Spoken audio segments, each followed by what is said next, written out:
سکھلانا، اس کو احکام خداوندی سکھلانا، اس کو فرمان رسول سکھلانا، اسے جینے کا طریقہ سکھلانا، یہ والدین کی ذمہ داری ہے۔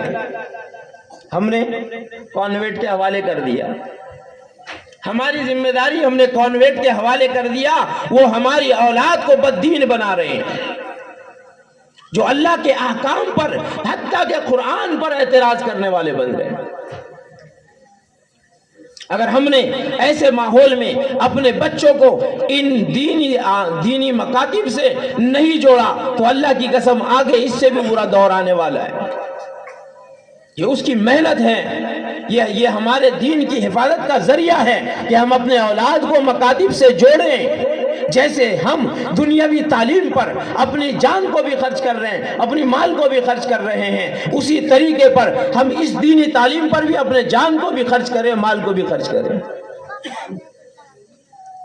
ہے نا جی؟ دنیا کی تعلیم کی کوئی حیثیت نہیں ہے۔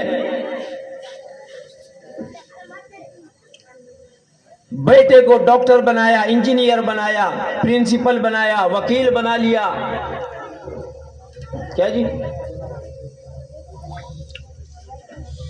آسٹریلیا، امریکہ جاب کے لیے اولاد چلے گئی، ادھر سے فون جاتا ہے گاؤں والوں کا، حضرت ڈاکٹر صاحب، وکیل صاحب، پرنسپل صاحب، آپ کے والد کا انتقال ہو گیا۔ کہا ایسا کیا؟ تیرا فون پہ ہے، گوگل پہ ہے؟ کہا ہے نا۔ کہا تیرے اس میں اکاؤنٹ میں پیسے مار رہا ہوں، کفن دفن کا انتظام کر لے۔ باپ کی میت ہے اور فون کر کے کہتا ہے کہ پیسے تیرے اکاؤنٹ میں ڈال رہا ہوں، ان کے کفن دفن کا انتظام کر دے، ان کو دفن کر دے۔ یہ دنیا کی تعلیم نے بتلایا، ماں باپ کی عظمت کو بھی گھٹایا، اور دین کیا بتلاتا ہے؟ 3 عورتیں کنویں پہ پانی بھر رہی ہیں، ایک بچہ آ رہا ہے سوٹ بوٹ پہنا ہوا، وہ دیکھا، کہا وہ دیکھ میرا بیٹا آ رہا ہے۔ کہا کہاں سے؟ کہا کالج سے آ رہا ہے، انجینئرنگ کر رہا ہے، انجینئرنگ کر رہا ہے۔ تو گزر گیا۔ کہا دوسری عورت کا بیٹا ہے؟ کہا وہ ارے یہ تو وکالت کر رہا ہے، یہ میرا بیٹا ہے۔ دوسری عورت نے کہا میرا بیٹا ہے۔ تیسری عورت بیچاری پانی کھینچ رہی تھی اور یہ دونوں ایک دوسرے کو بتا رہی تھی۔ ادھر سے ایک لڑکا آیا، بھاگتا ہوا آیا اور اس ماں کو ہٹایا اور جو ہے ڈول رسی اپنے ہاتھ میں پکڑ لی اور کھینچا اور ڈول کو بھر دیا، ڈول کو بھر کے نکال کر اس جو ہے برتن میں ڈال دیا۔ وہ عورت اٹھانے لگی تو کہنے لگا امی رہنے دو، اپنے سر پر اٹھایا اور چلنے لگ گیا۔ وہ تیسری عورت کہتی ہے یہ میرا بیٹا ہے جو مدرسے میں پڑھتا ہے، یہ میرا بیٹا ہے۔ یہ دین سکھلاتا ہے کہ ماں باپ کی عظمت کیا ہے، ماں باپ کی اہمیت کیا ہے۔ دنیا کی تعلیم ہم کو ہڈم بنا دیتی ہے، دنیا کی تعلیم سے اعتراض نہیں ہے، دنیا کی تعلیم کی بھی ہم کو ضرورت ہے، لیکن دنیا کی تعلیم کے ساتھ ساتھ ہم کو دین کی تعلیم بھی شروع رکھنی ہے۔ یہ غلط فہمیاں نکال دو، یہ غلط فہمیاں نکال دو کہ صرف دین ہی کی تعلیم حاصل کرو، دنیا کی چھوڑ دو۔ نہیں، ہم کو دنیا کی تعلیم بھی حاصل کرنی ہے اور دین کی بھی تعلیم حاصل کرنی ہے۔ آج کل تو مدارس بھی کرناٹک میں امسال 11 عالم بھی بنے اور ساتھ میں وکالت کی ڈگری لے کر بھی نکل رہے ہیں۔ اگر ہم چاہیں ہم اس دین کو، اللہ کے علم کو ہم اپنی ضرورت سمجھے تو سارا مسئلہ آسان ہے۔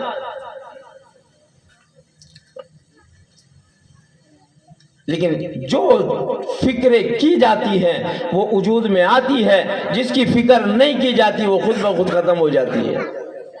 تو ہم نے یہ نظام شروع کیا ہے مکاتب کا کہ بالکل منظم طریقے سے، جس طریقے سے بالکل سسٹم سے کانوینٹ چلتی ہے نا، کیسی فیسیلیٹی دے رہے ہیں، اسی فیسیلیٹی کے ساتھ پورا منظم مکتب، اسی طریقے پہ ان کو مسئلے مسائل، قرآنی تعلیم، خدمات ان کو باقاعدہ سکھائی جا رہی ہو، ہمدردی، اسلامی احکام ان کو باقاعدہ ایک ترتیب سے سکھائے جائیں۔ لیکن ہم جب اس کی فکریں لیں گے تو وجود میں آئے گی، اگر فکریں نہیں لیں گے تو جہالت پھیل جائے گی۔ پتہ ہے جہالت، وہ جہالت کا دور، جو لوگ علم سے دور ہو گئے جن کو خدا کے احکام کا پتہ نہیں ہے، ان کے حالات آج بھی وہ ہیں کہ وہ اپنے گھر میں زمانے جاہلیت والی بات کہتے ہیں کہ گھر میں اگر بیٹی پیدا ہو جائے تو اپنے وہاں عیب سمجھتے ہیں۔ اللہ کی قسم، اگر بیٹی پیدا ہونے پر اس نے اپنا منہ ہی چھوٹا کر دیا، اس نے اللہ کو ناراض کر دیا۔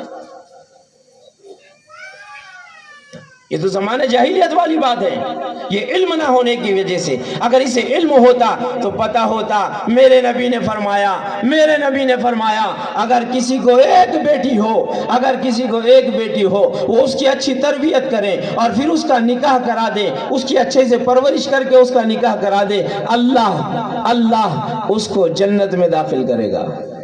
وہ خوش ہوگا کہ مجھے تو اب جنت میں جانے کا ذریعہ مل گیا۔ صحابہ تھے کہ ایک اللہ کے